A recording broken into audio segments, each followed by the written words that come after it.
Hello साथीहरु, सबैलाई स्वागत छ फेरिको आज पनि। र तपाईहरुको माझमा हिजो हामीले गरेका थिए टेबल डिजाइनको बारेमा, र आज चाहिँ हामी PowerPoint मा पिक्चर स्लाइडको बारेमा हामी सिक्ने छौं। र यो पेजको बारेमा सिक्नु भन्दा पहिले तपाईले हाम्रो YouTube च्यानललाई सब्स्क्राइब गर्नु भएको छैन भने फेरि सब्स्क्राइब गरिदिन गर्न बिर्सनु होला साथीहरु। र ढिला नगरिकन हामी भिडियोलाई अगाडि बढाउने छौं। इन्स्टलमा जानु होला, इन्स्टलमा गएपछि पिक्चरमा क्लिक गर्नु होला। पिक्चरमा तपाईको यहाँ फोटोहरु देखाउँछ, फोटोहरु छ र फोटोहरु चाहिँ हामीले यसरी ल्याउन सक्छौं, अथवा तपाईले चाहिँ कम्प्युटरमा गएर डी ड्राइभमा कहाँ छ फोटोहरु त्यसरी खोजेर ल्याउनु होला। र मैले एउटा फोटो ल्याए र यो फोटो ल्याइसकेपछि तपाईको यसमा चाहिँ एउटा फर्मेट पनि आउँछ। फर्मेट आउँदाखेरि चाहिँ तपाईको यसमा चाहिँ ब्राइटनेस घटाउने देखि लिएर बढाउने, अब यसलाई चाहिँ अलि बढाउँदाखेरि चाहिँ कस्तो देखिन्छ यो फोटोहरुको ब्राइटनेस नर्मलमा चाहिँ यस्तो छ, अलि बढाउँदाखेरि चाहिँ अझै राम्रो देखिन्छ। र कन्ट्रास्ट चाहिँ हामीले अझै कतिको राख्ने भन्दाखेरि चाहिँ यसरी तपाईले हेरेर पनि मिलाउन सक्नुहुन्छ। यतिसम्म राखे र यसमा चाहिँ रिकलर पनि छ, अरु पनि कलरहरु राख्न सक्नुहुन्छ तपाईले, जस्तै नाइटको भिजनहरु हैन, यसरी कलरहरु चेन्ज पनि गर्न सक्नुहुन्छ। र यसमा चाहिँ तपाईको एउटै कलर छ भने चाहिँ हटाउन सकिने वाला हो हैन, तर यसमा चाहिँ अब कलरहरु चाहिँ एउटै कलर नभएकोले हामी हटाउन सक्दैनौं। र यसमा चाहिँ कम्पोज फोटो भन्ने हुन्छ, यसमा चाहिँ सिलेक्ट फोटोलाई हामीले यसरी ठिक्क साइजको हुने गरेर कम्पोज गर्ने खोज्ने हो, तर यसमा चाहिँ त्यति चेन्ज हुँदैन। र यसमा चाहिँ तपाईको दिएको छ फोटो, यो फोटोलाई चाहिँ हामीले चेन्ज गर्न सक्छौं। त्यसको ठाउँमा ठ्याक्कै हामीले अर्को फोटो ल्याउनको लागि चाहिँ हाम्रो यो दिएको हुन्छ चेन्ज द पिक्चर भनेर। अब यसमा चाहिँ तपाईले जुन फोटो ल्याउन खोज्नुहुन्छ त्यही फोटो चाहिँ तपाईले यहाँदेखि चुज गरेर ल्याउन सक्नुहुन्छ। र त्यो सँगसँगै रिसेट फोटो, अब तपाईको साइजहरु चाहिँ घटाउनु भएको छ बढाउनु भएको छ भनेपछि अटोमेटिक यसको साइजमा क्लिक भएर जान्छ। जस्तै रिसेट गर्ने हो भनेपछि हाम्रो यो साइजको कत्रो साइजको हो त्यति आफ्नो साइज अटोमेटिक लाग्छ।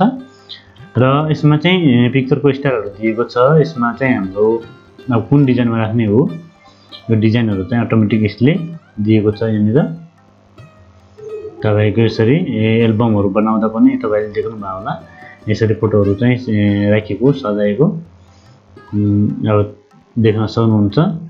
अब जस्तै मैले अहिले यो डिजाइन राखेको छु र यसमा चाहिँ अर्को फोटो पनि ल्याउनु छ भने चाहिँ इन्सर्टमा गएर फेरि पिक्चरमा गएर ल्याउन सक्नुहुन्छ फोटो। जस्तै अब मैले यो फोटो लिएको छु र यो फोटोलाई चाहिँ हामीले अब यहाँदेखि तपाईले डिजाइन गर्न सक्नुहुन्छ, गोलोमा राख्नु छ। अब यसलाई साइज घटाइदिनु होला, यहाँनिर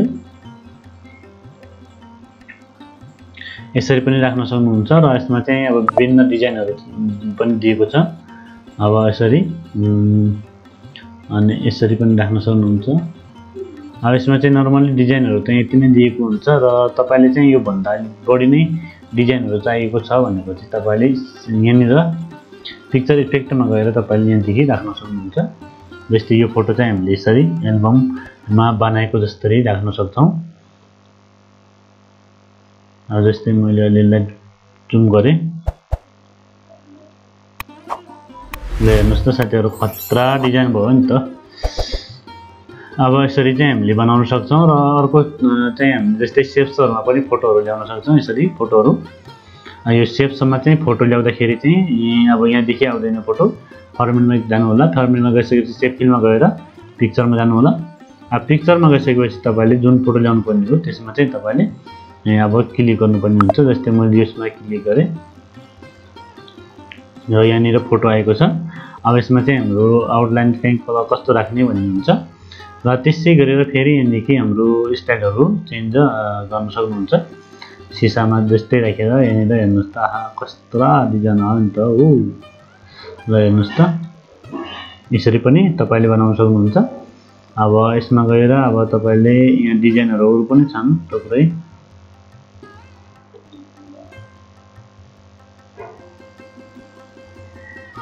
अब यसरी तपाईले बनाउन सक्नुहुन्छ। अब यस्तो डिजाइन बनाउनको लागि चाहिँ तपाईले चाहिँ फेरि यो यसमा गएर डिजाइनहरु इफेक्टहरु हेर्नुपर्ने हुन्छ। अनि स्याडो पनि दिएको छ तलतिर, डबल तरिकाले यो तलतिर चाहिँ अलि स्याडो टाइपको यसरी। अब यसमा चाहिँ तपाईको रिफ्लेक्स छ, रिफ्लेक्स छ भनेको चाहिँ दोस्रो फोटो जस्तै देखिने।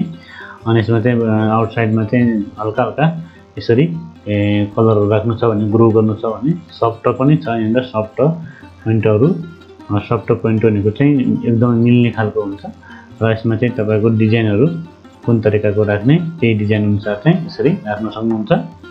अब यसमा चाहिँ अब स्टाइलहरु चाहिँ घुमाउने तरिका कस्तो राख्ने भन्ने हुन्छ। जस्तै तपाईले यहाँ देखि यसरी पनि राख्न सक्नुहुन्छ। अब कुन डिजाइनमा राख्ने हैन, यहाँ तपाईले यसरी हेरेर राख्न सक्नुहुन्छ। मैले अलि यो डिजाइन राख्न खोजेको छु र शेप्सहरु पनि डाइट तपाईले चेन्ज गर्न सक्नुहुन्छ यहाँदेखि। अब अहिले चाहिँ हाम्रो यो शेप छ गोलोमा गएको छ। यसरी चाहिँ तपाईले यहाँदेखि शेप सँगै डिजाइन पनि तपाईले चेन्ज गर्न सक्नुहुन्छ। हेर्नुस् त साथीहरु, इजिली तरिकाले चाहिँ तपाईले यसरी बनाउन सक्नुहुन्छ। र फोटोशपमा चाहिँ यदि यो बनाउने हो भने चाहिँ धेरै टाइम लाग्छ साथीहरु, र सेम टु सेम डिजाइन बनाउनु पनि अलि धेरै गाह्रो नै हुन्छ भनौं हैन। तर यसमा चाहिँ हाम्रो अटोमेटिक तपाईको दिएको छ डिजाइनहरु। अब जस्तै बक्समा हाल्नु छ भनेपछि यसरी राख्न सक्नुहुन्छ। यो शेप्स अनुसार चाहिँ तपाईले फरक फरक राख्न पनि सक्नुहुन्छ। यसरी नर्मली चाहिँ मैले यो यसमा राखेको छु र यसमा चाहिँ तपाईको डिजाइनहरु चाहिँ कुन तरिकाको छ हैन, कुन तरिकाको राख्ने अनि त्यो चाहिँ हामीले हेर्नु पर्ने हुन्छ साथीहरु। र यसमा चाहिँ बोर्डर छ, बोर्डर राख्न सक्नुहुन्छ।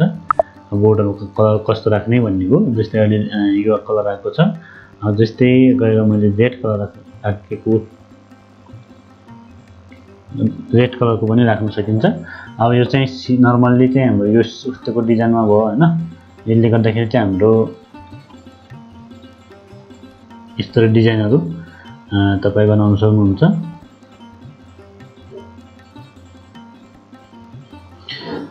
र अब यसलाई चाहिँ हामीले अगाडि पछाडी गर्नुको लागि चाहिँ सेन्टर टु ब्याक त्यो चाहिँ तपाईहरुलाई थाहा छँदै छ हैन। एलिगन चाहिँ बढाउने घटाउने कुराहरु अब यसरी राख्न सक्नुहुन्छ। र अब यसमा चाहिँ हाम्रो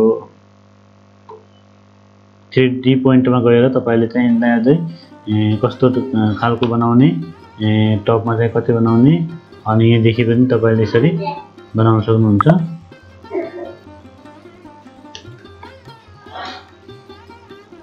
लाइन स्टाइलहरु, स्याडोहरु अनि यहाँ चाहिँ अरु डिजाइनहरु पनि तपाईले यहाँ खोजेर राख्न सक्नुहुन्छ। अनि अर्को चाहिँ जस्तै तपाईको यहाँनिर चाहिँ मैले एउटा शेप्स लिएर यहाँनिर ए भन्ने वाला शेप्स छ, अथवा जुनसुकै शेप्स पनि ल्याउन सक्नुहुन्छ तपाईले, ल्याउन सक्ने भन्ने हैन।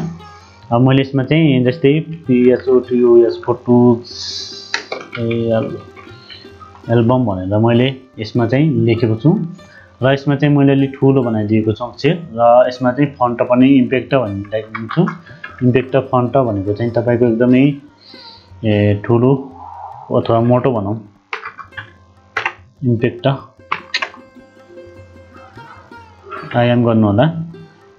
PSCT इम्प्याक्ट भन्ने फन्ट चाहिँ अलि ठुलो साइजको फन्ट हो।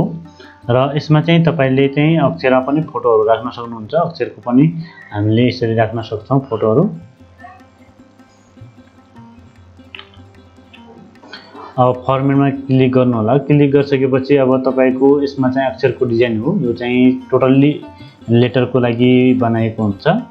र टेक्स्ट फिल्डमा गएर तपाईले कलर पनि चेन्ज गर्न सक्नुहुन्छ।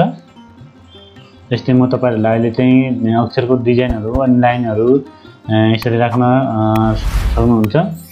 यसमा गएर लाइन अलि मोटो बनाइदिनु होला। अब यसरी डिजाइन आउँछ। र छुमा गएर कम्प्युटरको डिजाइनमा पनि तपाईले यसरी डिजाइनहरु राख्न सक्नुहुन्छ। अब यसरी एल्बमहरु डिजाइनहरु बनाउन सक्नुहुन्छ। र यसमा पनि तपाईको फोटो डिजाइन गर्न सकिन्छ अथवा फोटो राख्न सकिन्छ। त्यसको लागि चाहिँ तपाईले चाहिँ अब एउटा कुरा गर्नुपर्ने हुन्छ, त्यो चाहिँ हो तपाईको टेक्स्ट फिल। अब टेक्स्ट फिल भनेपछि यसमा गएर पिक फोटो राख्न सक्नुपर्ने हुन्छ, राख्न सकिन्छ हैन। Sorry oh no what's daddy suit ओ टो फोटो आयो हैन। अब यसमा चाहिँ आउटलाइन चाहिँ चेन्ज गर्नुपर्ने हुन्छ किनकि आउटलाइन चेन्ज गर्नु भएन भने अलि राम्रो देखिदैन। अथवा फरक फरक तपाईले चाहिँ यसरी फोटोहरु अक्षरहरु सिलेक्ट गरेर पनि तपाईले फोटो राख्न सक्नुहुन्छ। त्यस्तो नराख्न सक्ने चाहिँ होइन साथीहरु। यसरी फोटोहरु अक्षर अनुसार चाहिँ फरक फरक पनि तपाईले राख्न सक्नुहुन्छ। एउटा अक्षरमा पनि राख्न सक्नुहुन्छ।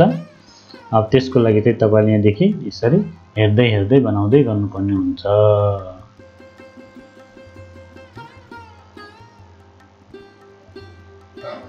यसरी बनाउनु पर्ने हुन्छ र यसमा चाहिँ अनलाइन चाहिँ स्टक चाहिँ एकदमै राख्नु पर्ने हुन्छ साथीहरु। यदि राख्नु भएन भने चाहिँ हुँदैन। र यो भिडियोमा चाहिँ हामीले यति नै गरे। अर्को भिडियोमा चाहिँ फेरि अर्को डिजाइन लिएर आउने छौं।